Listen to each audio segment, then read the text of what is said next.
प्रबुद्ध जन और प्रबुद्ध जन के साथ यहाँ उपस्थित समाज के समस्त परिजन, आप सबका यहाँ स्वागत है और मैं अपने आप को सौभाग्यशाली मानता हूँ कि इस कार्यक्रम में आपने मुझे आमंत्रित किया। सर्वप्रथम होली की दिल के गहराइयों से आपको बहुत बहुत बधाई और आगामी रंग पंचमी की भी बहुत बहुत बधाई और शुभकामनाएं आपको। आज मुझे बड़ी खुशी है कि ये सामाजिक सम्मेलन नहीं, मैं तो कहूंगा कि ये पारिवारिक सम्मेलन मैं आप लोगों ने मुझे यहाँ आमंत्रित किया और आप सबको मैं बधाई भी देना चाहता हूं, क्योंकि जिन सम्मेलनों में आज तक पिछले 22 वर्षों में मैं गया हूं, ये पहला सम्मेलन है जहां वास्तविक तौर से संपूर्ण परिवार को बुलाया गया और ये संभव शायद केवल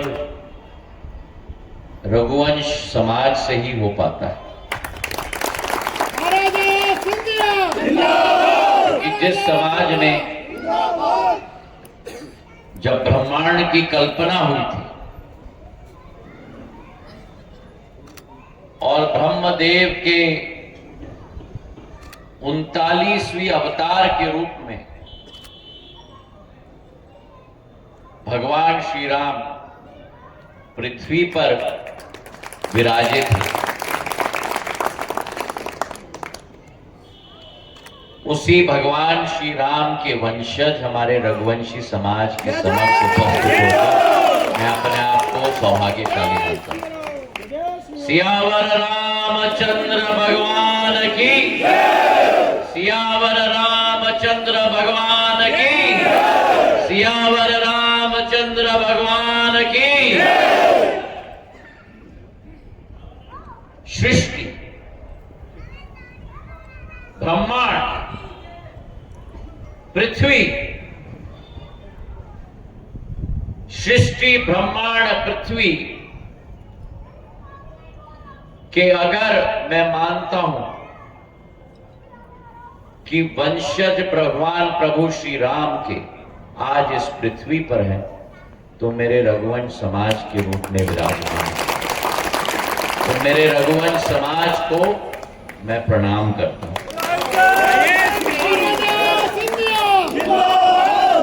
इतना लंबा इतिहास रघुवंश समाज का रहा। इतिहास के पन्नों को अगर हम पलटेंगे तो एक उदाहरण नहीं, लेकिन अनेक उदाहरण हमारे समक्ष आते हैं। राजा हरिश्चंद्र जी, जिन्होंने जिस धार्मिक पथ पर चलकर देश नहीं लेकिन विश्व को मार्ग दिखाया था, आज बनारस के अनेक घाट उनके नामकरण पे आज भी उपस्थित है। जहां राजा हरिश्चंद्र जी की बात करें, वही महाराज भागीरथ जी, जिनके तपस्या से मां गंगा का अवतरण रूप इस पृथ्वी पर धारण हुआ। मेरा रघुवंश समाज चाहे भगवान श्री राम से लेकर राजा हरिश्चंद्र से महाराज भागीरथ से महाराज दिलीप तक और महाराज दिलीप से हमारे सच्चे गौसेवक महाराज रघु तक, जिस महाराज रघु से रघुवंश की शुरुआत हुई। मैं मानता हूं कि ये जरूरी है कि जब जब पारिवारिक कार्यक्रम ऐसा होता है तो उस पारिवारिक कार्यक्रम इतिहास, संस्कृति और सभ्यता हमारी समाज की उसकी झलक होनी चाहिए। क्योंकि जो एक पूंजी हमारे समाज में बुजुर्ग पीढ़ी के बीच में है, वो दायित्व तो होता है कि यही पूंजी इस बुजुर्ग पीढ़ी से नवीन पीढ़ी में पूर्ण रूप से धारण हो, ताकि जिस कालखंड से ये गुजरे हैं उस कालखंड की पूरी संरचना आने वाले रघुवंश समाज में पूर्ण रूप से धारण हो। और इसलिए इतिहास को दोहराना जरूरी। कलयुग का जमाना, हम लोग कई मुद्दों पर अग्रसर हो जाते हैं, कई मुद्दों पर आगे बढ़ते हैं, अपने दिनचर्या में व्यस्त हो जाते हैं। कोई डॉक्टर है, कोई इंजीनियर है, कोई व्यापारी है, कोई समाज सेवक है, लेकिन मूल मंत्र इस समाज के हर इंसान का अपने पथ प्रदर्शकों के पद चिन्हों पर चलने का एक लक्ष्य धारण होना चाहिए।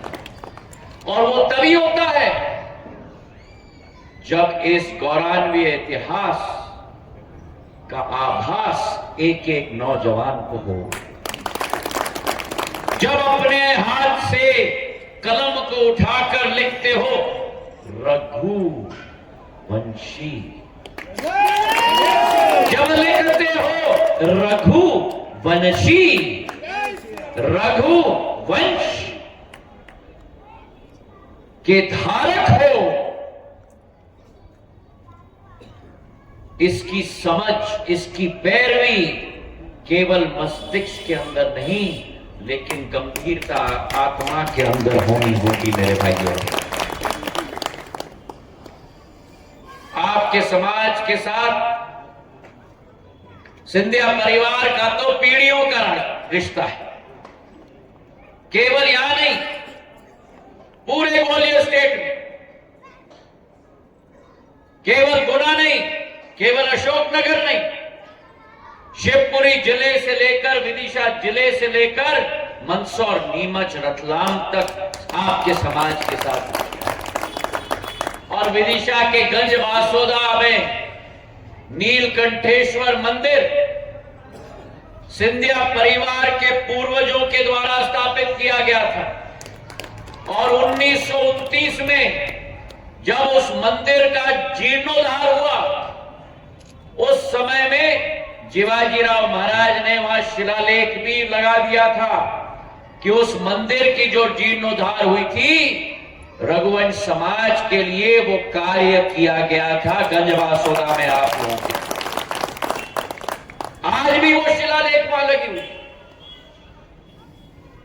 तो हमारा एक पारिवारिक संबंध है, हमारा एक धार्मिक संबंध है, हमारा एक अध्यात्म का संबंध है, हमारा एक अतीत का संबंध है, वर्तमान का संबंध है, और मन दिल के गहराइयों से मैं चाहता हूं हमारा भविष्य का भी संबंध ऐसा ही बुलंद हो।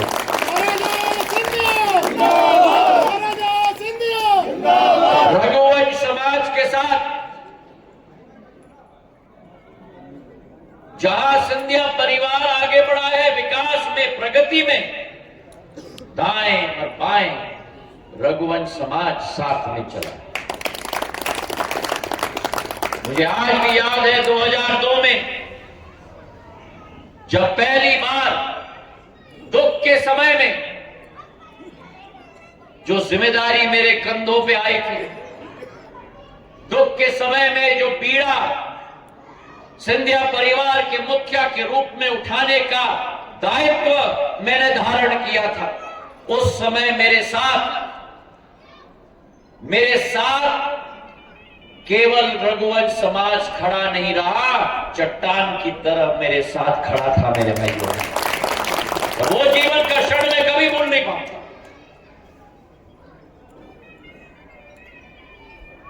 और आपके समाज को आगे बढ़ाने के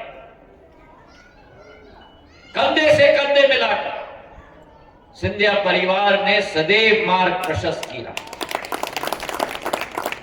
चाहे मैं देवेंद्र सिंह जी की आज याद करूं, उनकी तो 3 पीढ़ियों की संबंध रही। मेरी हाजी अम्मा राजमाता साहब के साथ, मेरे पूज्य पिताजी के साथ, जब दोनों अड़ गए थे उस जोड़ी के विरुद्ध, अड़ गए थे और भिड़ गए थे। और मेरे साथ, मुझे आज भी याद है, धमनार में जब मैं वाणिज्य और उद्योग मंत्री था, मसाला पार्क हम लोग ने मिलकर, मान सिंह परसौदा, देवेंद्र सिंह जी और हम लोग ने मिलकर हमने मसाला पार्क धमनार में स्थापित किया था, जो आज भी 50 करोड़ रुपए की पूंजी भारत सरकार की वहां स्थापित है मेरे भाइयों। 52 में देवेंद्र सिंह जी के साथ मिलकर कार्य करने का मौका मुझे मिला। हमारे समाज के एक एक व्यक्ति, चाहे शिवपुरी में हरवीर रघुवंशी हो, चाहे गुना में एक एक गांव का व्यक्ति, एक एक सेक्टर का व्यक्ति, एक एक जिले का व्यक्ति, जब ये शत्रुघ्न सिंह जी ने मुझसे फीडर मांगा, खड़े हो गए ठाड़े, ऊर्जा मंत्री आ गए, महाराज फीडर चाहिए, फीडर ले दिया। वो दशरथ सिंह जी मूछे वाले आप चुपचाप से बैठे रहते हैं, उस समय मेरे गाड़ी के सामने लड़ गए, टी शर्ट पहन के, कि अगर या तो फीडर दो या तो हमारी जान लो। तो मेरा तो दशरथ सिंह मेरे दिल का एक भाग है, तो फीडर मैंने वहां भी दे दिया, हिनौतिया में। इनके कहने पे हिनौतिया में मैंने रेलवे स्टेशन भी दे दी। अब ट्रेन निकलती है वहां से, पीलीघटा में रेलवे स्टेशन, हिनौतिया में रेलवे स्टेशन, इनके यहां फीडर। तो मेरा भी एक आत्मीयता का संबंध सदैव रघुवंशी समाज के साथ रहा है मेरे भाइयों। और तो और क्या बोलूं,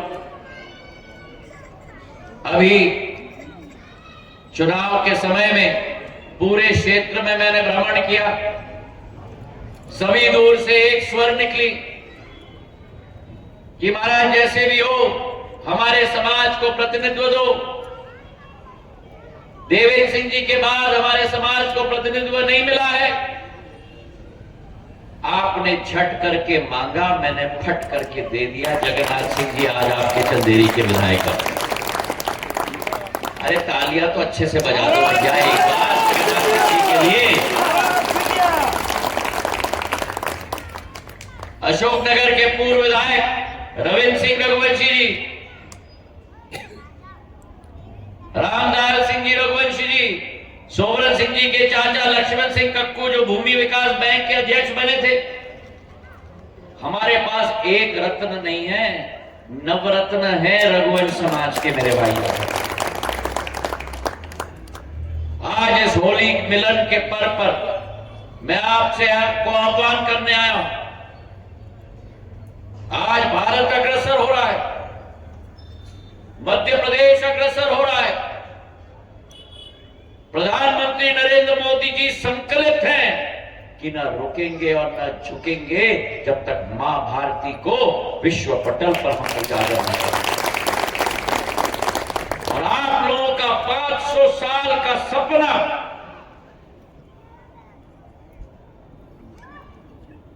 जब मुगलों ने आकर अयोध्या का सत्यानाश किया था, रामलला के मंदिर को ध्वस्त किया था,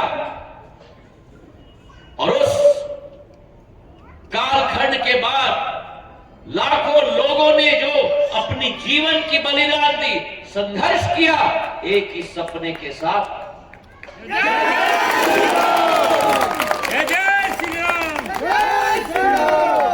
उस संघर्ष में जब अयोध्या नवाबों के राज में था, मेरे पूर्वज दत्ताजी महाराज ने जाकर अयोध्या को स्वतंत्र किया और अपनी जीवन की बलिदान दे दी। जब बुरारी घाट में नजीब उद्दौला ने उनको पिस्तौल और राइफल से गोली मारकर उनको घायल कर दिया और नजीब-उद-दौला ने जाकर दत्ताजी महाराज के छाती पर अपना पांव रखा और पूछा, दत्ताजी महाराज और लड़ोगे? घायल दत्ताजी महाराज, इधर से गोली निकलकर पीछे रीढ़ के हड्डी से निकली थी, घायल लेटे हुए लाल आंखों के साथ नजीब-उद-दौला की तरफ देख के बोले, नजीब जिएंगे तो लड़ेंगे। आज भी मेरे रोंगटे खड़े हो जाते हैं। ये सिंधिया परिवार का इतिहास है, बलिदान का इतिहास है, हमारे अयोध्या को स्वतंत्र करने का इतिहास है। और उसी इतिहास को आगे लेकर मेरी दादी राजमाता साहब आजी अम्मा ने भारतीय जनता पार्टी के राष्ट्रीय सम्मेलन में पहली बार मांग की थी कि अयोध्या में दोबारा राम मंदिर बनना चाहिए मेरे रघुवंश समाज के लोग। और उस क्रांति में अडवाणी जी के साथ, मुरली मनोहर जोशी जी के साथ, उमा भारती जी के साथ कदम से कदम मिलाकर उस आंदोलन में भाग लिया। अभी जब मैं अयोध्या के एयरपोर्ट के निरीक्षण के लिए गया था तो हमारे राम जन्मभूमि न्यास के अध्यक्ष, क्या नाम का, नित्य गोपाल दास जी, इधर आइए, मेरा हाथ ऐसा पकड़ा और कहा, सिंधिया जी आइए मेरे साथ। तो मैंने कहा कहां जाना? आइए मैं आपको दिखाता हूं। क्या दिखाएंगे? मैं आपको दिखाता हूं वो चबूतरा जिस चबूतरे से राजमाता साहब ने पूरी जनता को आह्वान किया था और 5 दिन धरने पर बैठकर अपने टांगों को लटकाया था, लेकिन ठस से मच नहीं हुई थी। वो चबूतरा मैंने जाके देखा है अयोध्या में मेरे भाइयों। और मां भारती और रघुवंश समाज ऐसे ही मां भारती के सुपुत्र के लिए इंतजार कर रही थी।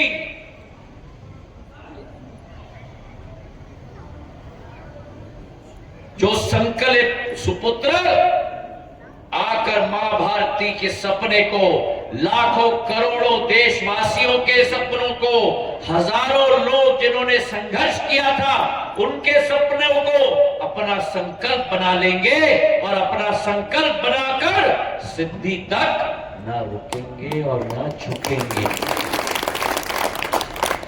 और 22 जनवरी 2024 को जो सपना उन लाखों लोगों ने देखा था, उस सपने को आपने और हमने अपने आंखों से पूर्ण रूप साकार करते हुए देखा।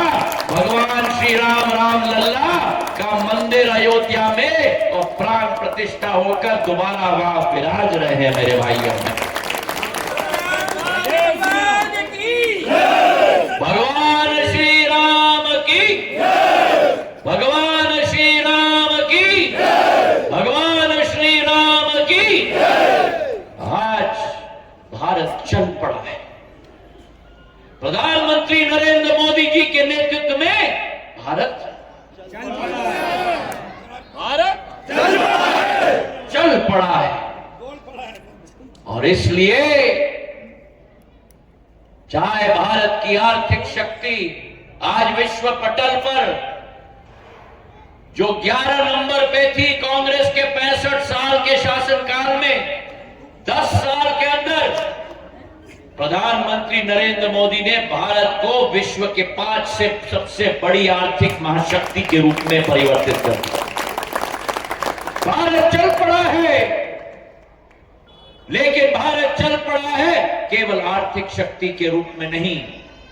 भारत चल पड़ा है जहां दाएं हाथ से आर्थिक शक्ति के रूप में, वहीं बाएं हाथ से एक आध्यात्मिक शक्ति के रूप में। केदारनाथ से बद्रीनाथ तक, केदारनाथ से बद्रीनाथ तक, बद्रीनाथ से काशी विश्वनाथ तक, काशी विश्वनाथ से अयोध्या तक, अयोध्या से महाकाल लोक तक, महाकाल लोक से गुरुवायूर तक, गुरुवायूर से रंगनाथ स्वामी मंदिर तक, रंगनाथ स्वामी मंदिर से कन्याकुमारी के तट तक मेरे भाइयों। मां भारती चल पड़ी है, मां भारती चल पड़ी है। और इसलिए प्रधानमंत्री कहते हैं यही समय है, सही समय है, यही समय है, सही समय है, यही भारत माता का समय है। हमें एक पथ प्रदर्शक मिला है, हमें एक मार्गदर्शक मिला है, भारत को अपना सही सपुत्र मिला है। और आज मैं आपसे आह्वान करना चाहता हूं, ये चुनाव भारतीय जनता पार्टी और कांग्रेस का चुनाव नहीं है, ये चुनाव भारत माता को अग्रसर करने का चुनाव है। और इसलिए आपसे निवेदन कर रहा हूं, 7 मई को एक भी वोट न छूटे। आपका सेवक आपके सामने खड़ा है। गुना, शिवपुरी और अशोकनगर को जहां हम विकसित भारत को साकार करेंगे, वहीं हम विकसित मध्य प्रदेश को साकार करेंगे। और आपका सेवक विकसित गुना, अशोकनगर, शिवपुरी को साकार करेगा। गुना को टाटिया टोपे विश्वविद्यालय मिल गया, गुना को कृषि महाविद्यालय मिल गया, गुना की हवाई पट्टी 45 करोड़ से मैं आधुनिक करने जा रहा हूं, शिवपुरी की हवाई पट्टी 45 करोड़ से मैं आधुनिक करने जा रहा हूं, ग्वालियर में हवाई अड्डा 600 करोड़ का बन गया, मध्य प्रदेश का सबसे बड़ा हवाई अड्डा, इंदौर और भोपाल से भी बड़ा हवाई अड्डा रिकॉर्ड टाइम 16 महीनों में गृह मंत्री से शिलान्यास 16 अक्टूबर 2022 को करवाया, प्रधानमंत्री से लोकार्पण बड़े महाराज की जयंती पर 10 मार्च 2024 को 16 महीने में मैंने करा दिया। 16 महीने में 2.5 लाख स्क्वायर फुट का एयरपोर्ट। आप और हम तो अपना घर नहीं बना पाते सुंदर। जहां मन है, जहां लक्ष्य है, जहां तीर कमान मछली के आंख पर होगी, असंभव को संभव कराना है, तो आपका सेवक ज्योतिरादित्य सिंधिया आपके सामने। तो आज आपसे मैं विनती निवेदन करने आया हूं, 7 मई को मेरे समाज का एक भी वोट न छूटे। सब लोग लगेंगे, लगेंगे पीछे तक, मेरी माताएं, मेरी बहनों, लगेंगे, लगेंगे, मोदी जी को आशीर्वाद देंगे, मुझे आशीर्वाद देंगे, पूर्ण रूप से देंगे, अपने मतदान केंद्र पर विजय प्राप्त करवाओगे, एक इतिहास रचाओगे। तो हाथ उठाकर मुट्ठी बांधकर मेरे साथ कहो, सियावर रामचंद्र भगवान की, भारत माता की, भारत माता की। बहुत बहुत धन्यवाद। जय हिंद, जय भारत।